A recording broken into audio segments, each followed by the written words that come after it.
Welcome to Citizen Concerned, where we remind you to beware of the comrades.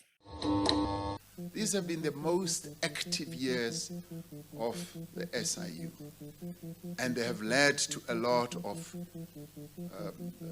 convictions and investigations. And as you heard, the Hawks are investigating up to 21,000 cases. ANC members, councillors, MPs and ministers that caused corruption need to be prosecuted as well. Don't tell us about small fish. We want the big fish. This corruption story is not over until you tell us about the big fish. We need the big cases. We need to see heads rolling, Papa. Let MPs, ministers, director generals, managing directors, CEOs and managers learn what the consequences of being traitors to the nation are. Don't just take their houses and cars. Taking back a Lamborghini and a Bentley that costs 10 million rands does not mean that we have received back our 10 million rands.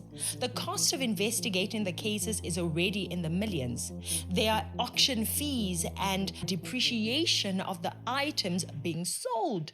So don't pat yourself on the back for bringing back that money. We want jail time. We want guilty. Let the hammer fall on all of them. The previously active politicians like Melusi Kikaba, Ace Magashule, Zweli Mkhize, and the currently active ones like Pinky Kekane, Thulas Nxesi, Zizi Kodwa, who were confirmed by Edwin Sodi to be recipients of corruption money. Why are people who received money from Edwin Sodi still ministers right now? This is where I noticed what is going on here. The SIU itself is already captured. We are clearly being played by President Cyril Ramaphosa. He wants us to applaud him when cases involving small fish are getting prosecuted and the assets are being frozen and auctioned off.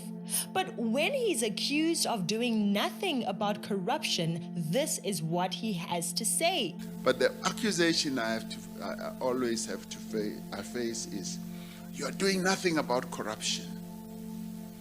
And I often asked, okay, now to deal with corruption, you've got to investigate corruption. We have institutions that investigate. The president cannot investigate corruption.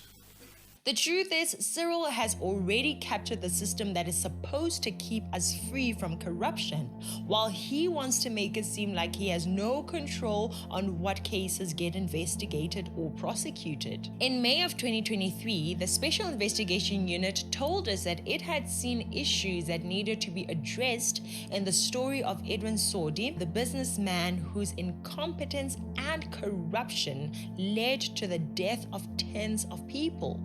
But they could not do anything about it until they got permission.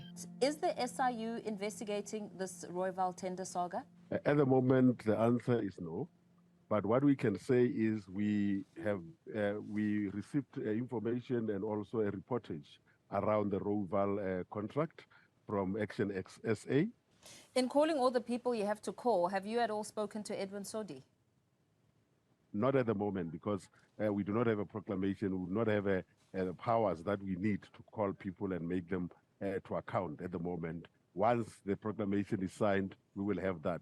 They did not have the power they needed in order for them to take action on a man whose corruption and incompetence had killed dozens while enriching himself.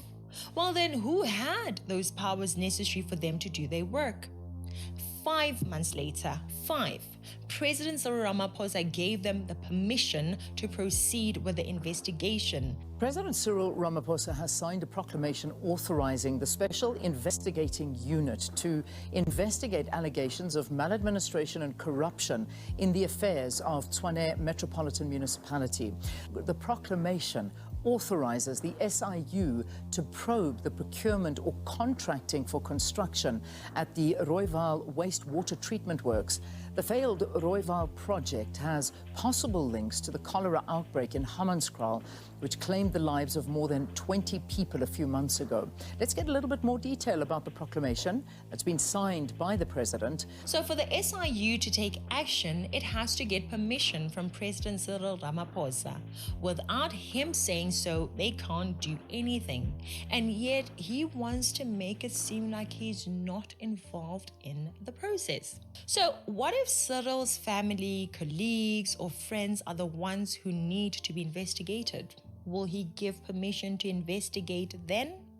Basically, the question becomes how many cases are sitting on President Cyril Ramaphosa's desk while the SIU is waiting for his permission. We cannot wait 5 months per case for permission to investigate to be granted. Corrupt officials can even start moving money to other countries and stuff it in couches the longer that Cyril Ramaphosa takes time to give permission. Basically, Cyril can say no, don't investigate this one. Yes, investigate this one. He's lying. He is the decider of which cases to investigate. He is the investigator. He investigates through those that require permission from him to investigate. That power should not reside in him. To get you thinking, imagine if Zuma was the one who had the power to decide which cases Advocate Thuli Madonsela could investigate. Just imagine that. Anyway, this is Citizen Concerned warning you to beware of the comrades.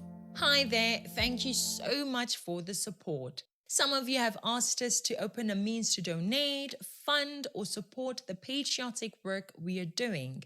Help us reach more people by joining our fight against corruption and the socialists threatening our country. You can give a super thanks, join as a member, or donate to the account number in the description below. Thank you. Now back to the video.